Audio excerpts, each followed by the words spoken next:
So, thank you so much for joining us today on the debrief. I'm actually very, very, very excited to have you on. But as always, I think it makes the most sense to start with intros.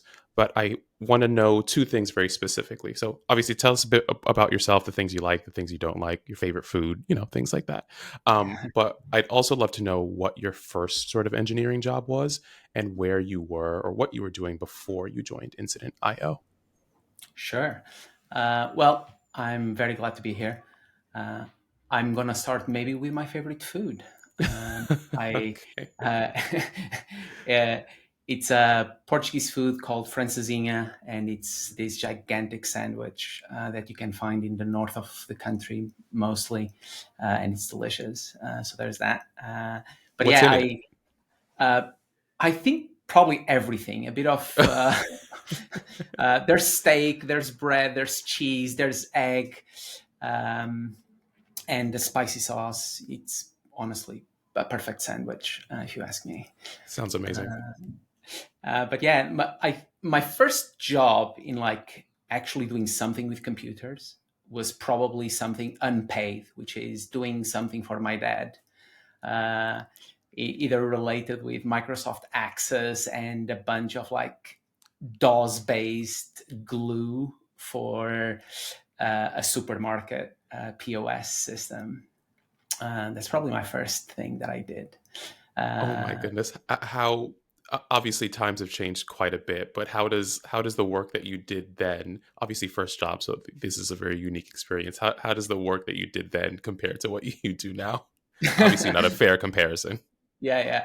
Well, nowadays for my day to day, I don't really touch code that Yeah. much. I'm very focused on people. Gotcha. Uh, but even back then, I think one thing I took away until today is that how the customer sees what you do is the most important thing.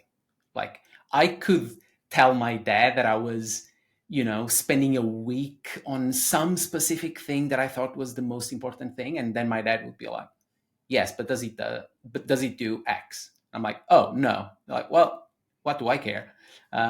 So that still stays with me to this day. Uh, Gotcha. but yeah, then the last job I had was being a CTO of a small startup in the travel space, also here in London, a startup called Duffel, who I can talk a bit more later, but they were the first paying customer of Incident.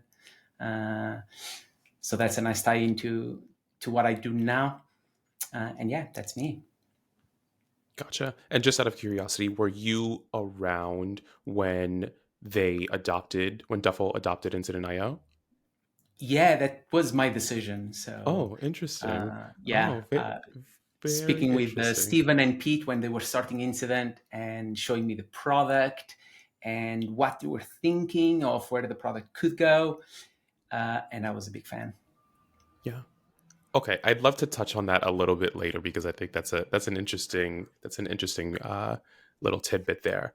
But I'd love to segue into your role now. So obviously you are VP of Engineering here at Incident IO, and this is very meta. But what does being a VP mean to you? Like, how do you view the responsibilities of a VP?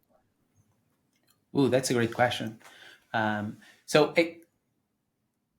in the grand scheme of things, a VP should be an enabler for the organization.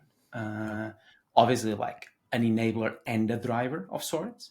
But I think starting as being a driver in like the first month or is probably not the right thing. It's probably a bit dangerous, and I can get into that. But in this specific case, I see my role as enabling Pete first and foremost. So CTO here at Incident by being his eyes, ears, hands for the engineering side of his org.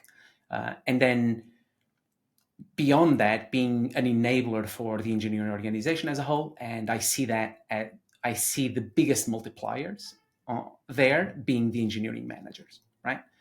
So everything that I do right, everything that I enable for the engineering managers means that they will then enable the rest of the org. Uh, so that's like in a nutshell. I see a VP of engineering as an enabler. So why do you think that being a driver in the first 30 days is dangerous, like you said? Yeah.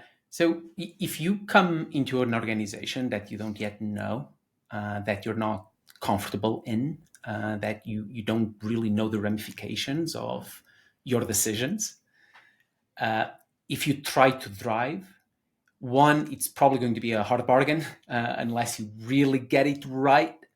Um, and so I think in the very beginning, it's much better for everyone, including the org itself, to be an enabler, to go like, how do I make sure that everyone else is just having a slightly better day?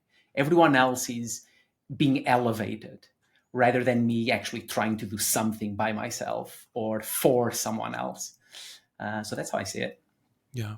I remember when I just started at Incident, like a lot of my first days were, getting into Notion and reading all the documentation Mhm. and like having coffee chats and one-on-ones with as many people as possible. I'm really trying to dive like headfirst into the product, the culture, the team, so on and so forth.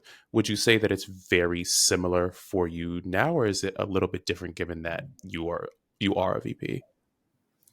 I think very similar. So Mhm. spend a lot of time with people for sure. Uh, in the end of the day, people are the driving force of an organization. And so giving them attention, getting to know them, getting to know who they are outside of work, getting to know what makes them click, what makes them effective, what makes them happy, where they're getting their bits of feeling fulfilled in life through work is super important. And this isn't just about engineering, right? I like to talk with people in sales, in marketing, the talent team. All of those folks are super important, and they give me context that a Notion page can't. Right? Yeah. Uh, there's a lot of nuance in those conversations. So yeah, did a lot of that as well. But like you said, Notion, we have really good docs, and you can just spend hours and hours and hours reading through and catching up on it. Yeah, for sure. I've always said if you need an answer to something here, you can probably find it in Notion. Yeah. And if you can't find it in that moment, somebody is probably writing up the documentation that you need in that moment. But I'd love to talk about what you look for when joining a company as a VP. So what Mm. when you're going through interview processes, you're meeting boards and things like that. You're meeting CEOs, CPOs, CTOs, so on and so forth. What are the things that are going through your head and what do you prioritize when looking for your next company? First of all, shameless plug to a blog post I wrote about why I joined Incident. People should check it out and read it. But let me give you a bit of like a glimpse of maybe those things and some other things that go through my head. The One of the most important things for me is the people I'm going to work with very closely. So these are, you know, the C-suite, the other VPs around me, the my direct reports, and it's super important to me to understand during the hiring process if we're all on the same page. This isn't we have to agree on everything, but I need to understand if we're going to be able to disagree on something and Hmm. then still make movement on it. Um, and so I love meeting those people and asking hard questions. And hopefully they will get a kick out of having those questions and they will ask me hard questions as well.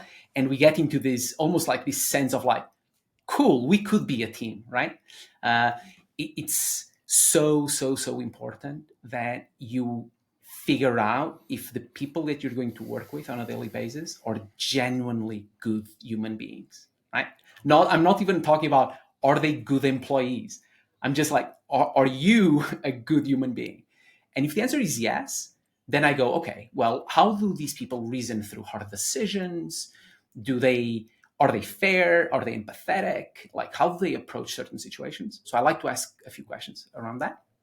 And while still on the topic of people, like obviously the wider engineering team. And one of the things I did when I was speaking with Pete, or right as I'm like, hey, let me get a lay of the land.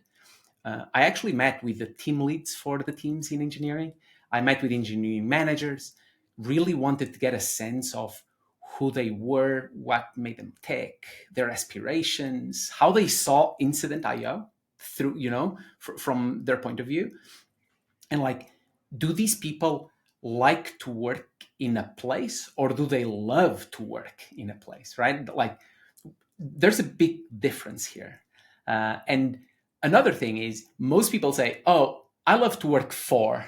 I love when someone says, I love to work in. And there's a huge difference there, where you're working for a company versus working and thriving in a company. Yeah. And obviously we all work for something. But if you kind of state your, hey, I love working at Incident, that I think that's quite different. It's more about thriving. So that, yeah, basically, like, first point, people. I like to know who I'm going to work with, and everything that surrounds them. The second part is the product. Like, it just needs to be a product that it's important to me in some way, and that I believe in, right? So I've worked in a few different industries. I've worked in the fintech space. I've worked in the video game industry. I've worked with manufacturing related industry, and like, whatever I see, it needs to be excellent. Like, as a customer, I like high quality products, right? And the if it clicks, I go, cool. I could see myself giving the next 4 years of my life, 5 years, 10 years of my life to this product, right? And in the case of Incident, the product was just in another dimension. And obviously, we just launched the on-call product, and that wasn't the case when I was coming. But when Pete and I were discussing this, like, I knew this was something that was in the works. And to me, this was just like, this is a product that's going to elevate the space. So that was another part, and is another part of what I look for in the role. And last but not least, the problem space, right? And so, like I said, I worked in the video game industry, and that's because I'm passionate about video games. I've played video games since a child, and now I still play them almost on a daily basis. For incident management was part of my life almost pretty much from day one at work. Like, I've been on call, I've been a system administrator, systems engineer. Like, I know what it is to be woken in the middle of the night and being disoriented, and like, not wanting products to be in my way. Right? You just want to fix the thing. And so the space is super interesting to me.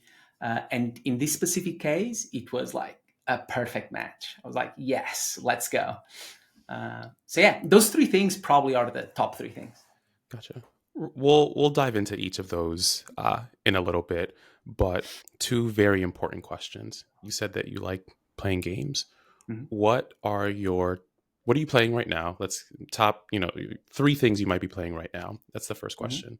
And mind you, this has nothing to do with incident management, but this is very important because everybody needs to know, because I'm sure Yeah, there yeah. are lots of other people who will be listening to this who are like asking the question I'm asking right now. So what are the three things that you're playing right now?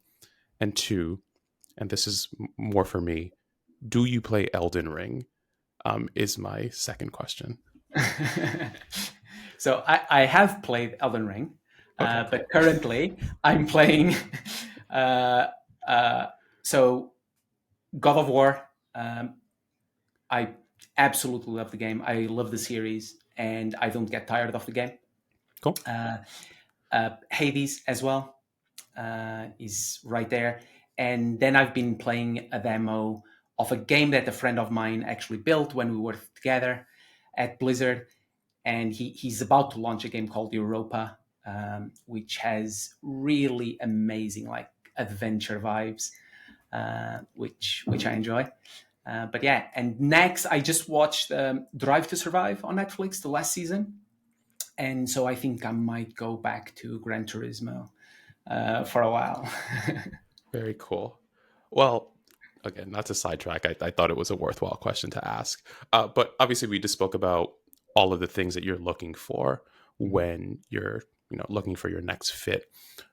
With all of that said, are there any things that you're not willing to compromise on? Because, like with everything else, whether you're making a decision to join a company, you're making making a life decision to do one thing versus another, it's usually like, okay, on one hand, these are the good things, on the other hand, these are the bad things, and I'm willing to compromise on this, and I'm not willing to compromise on this. For you, what are some of those things that you're not willing to compromise on? So one is empathetic leaders.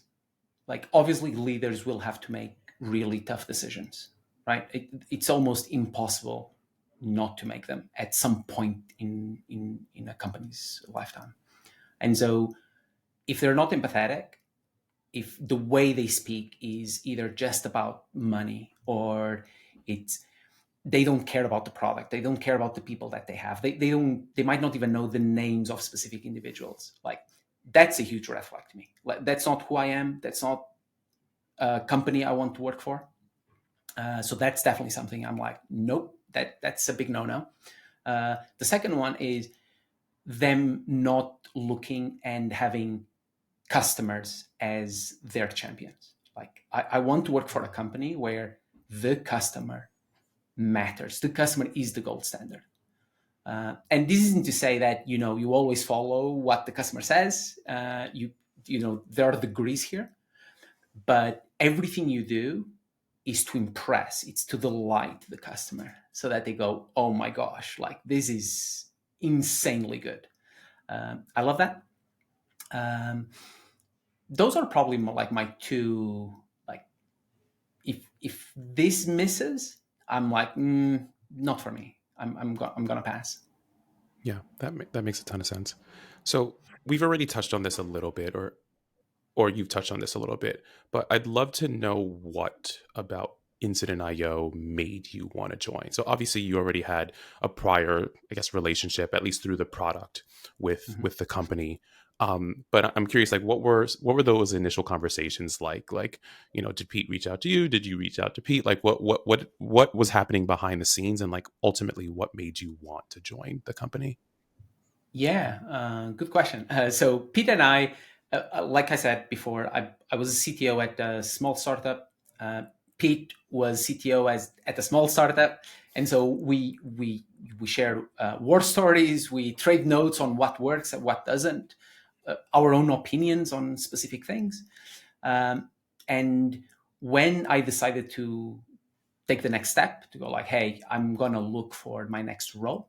Mhm. I talked to Pete about it, going like, "Hey, I'm gonna leave the company I'm currently at. I'm gonna take a leap."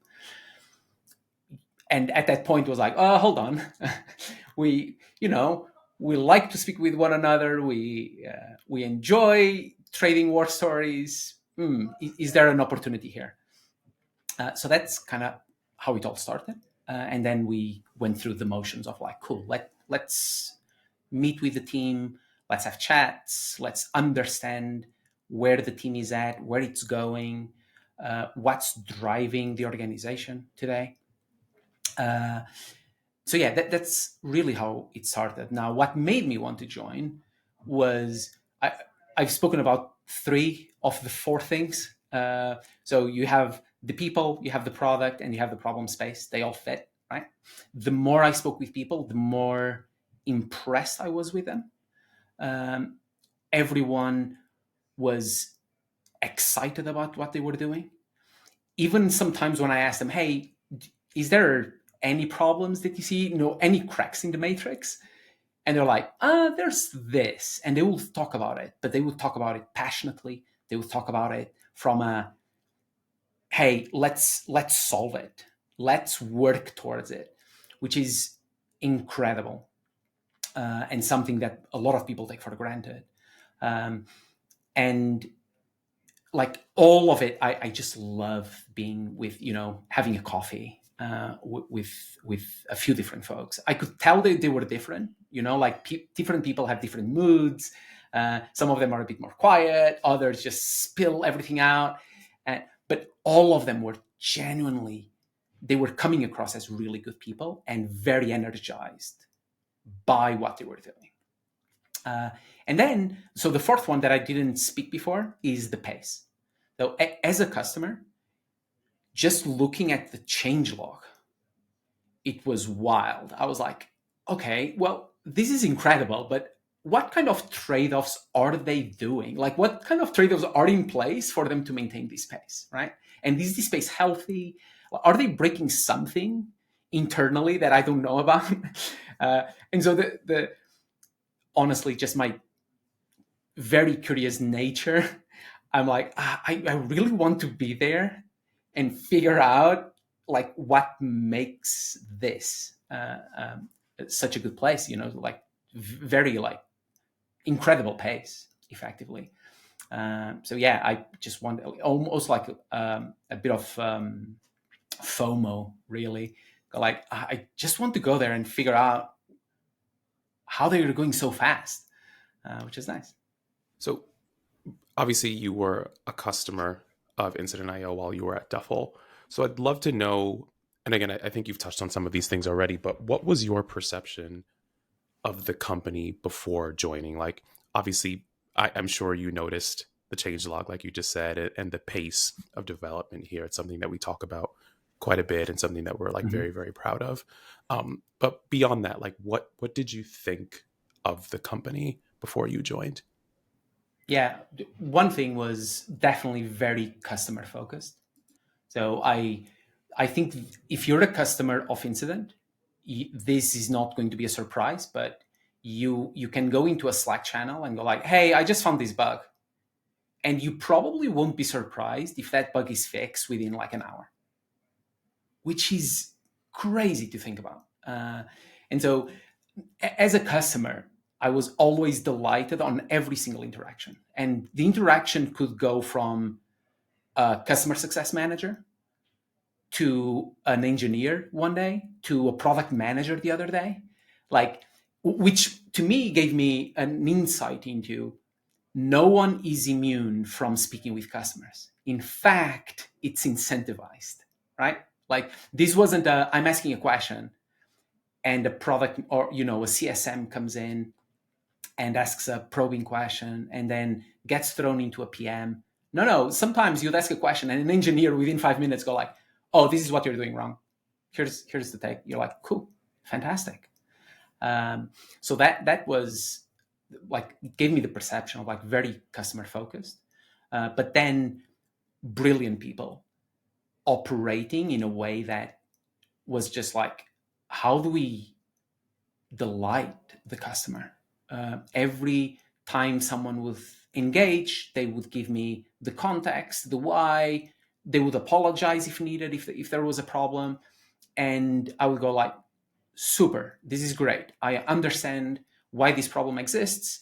I understand that they will be looking into it or not." Uh, and that is pretty much all you want as a customer.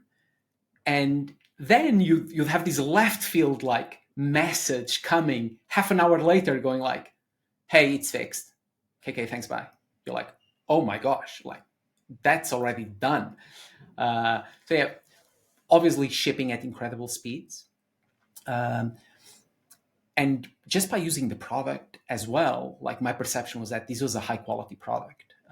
In the blog post I mentioned, I actually have two screenshots there, uh, which is incredible. Like I found this in my notes, which was one, I think it was the first time I used Incident from Duffel. I took a screenshot of the product, and the product honestly has almost nothing, right? It's really the bare bones of the start of a startup. Uh, and you fast forward a year and a half later, and you have dozens of things from different products, features, and each one of those is difficult to achieve well at high quality.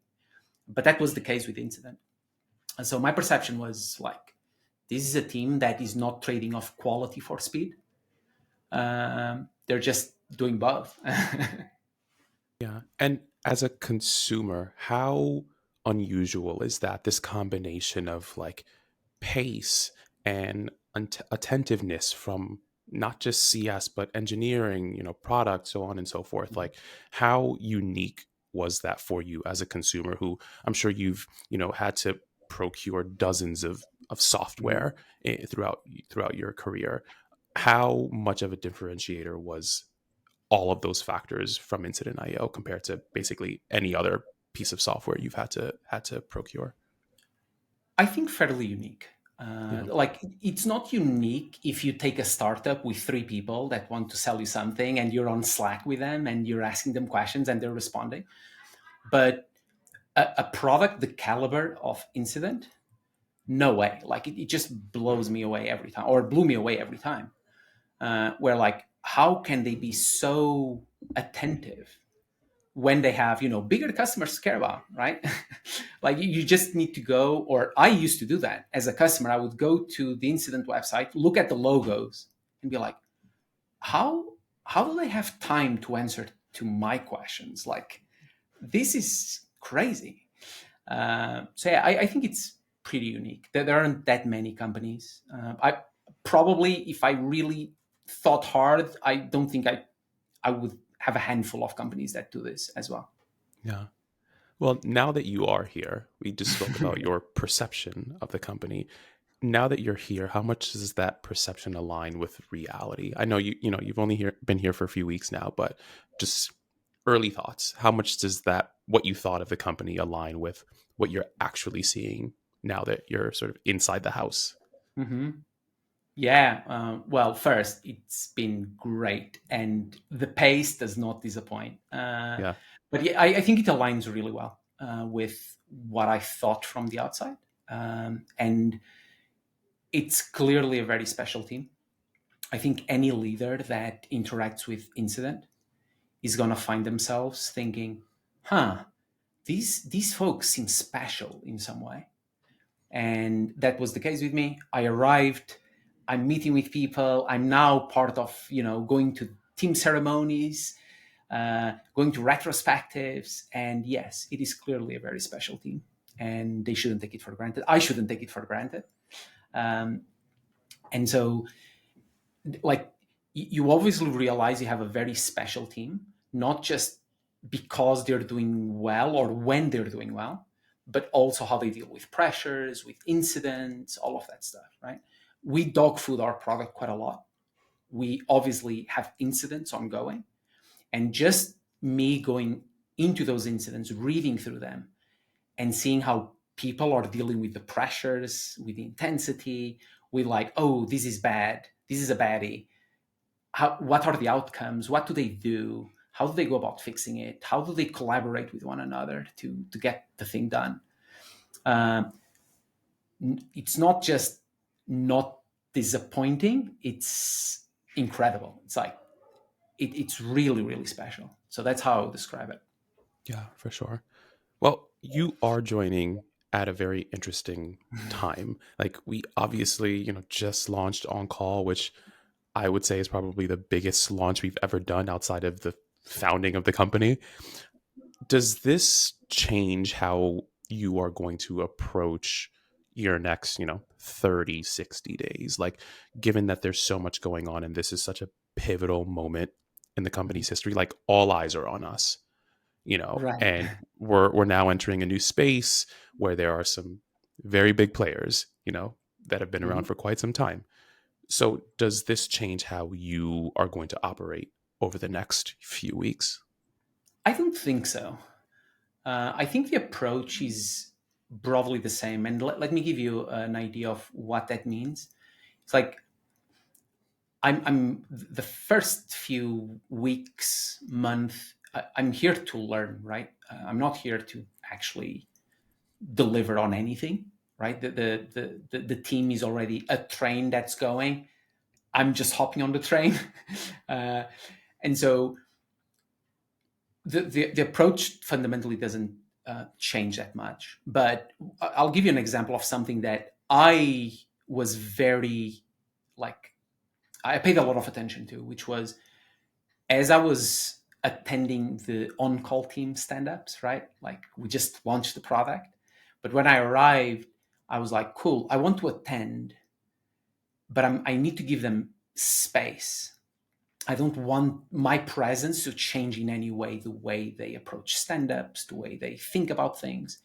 And in all fairness to them, it did. I don't think it changed a tiny bit. Like I was just another person on a chair, uh, and they were just heads down preparing for the launch. Now that they've launched, and I've also gotten the hang of like the ebbs and flows of the teams, I'm starting to ask more questions.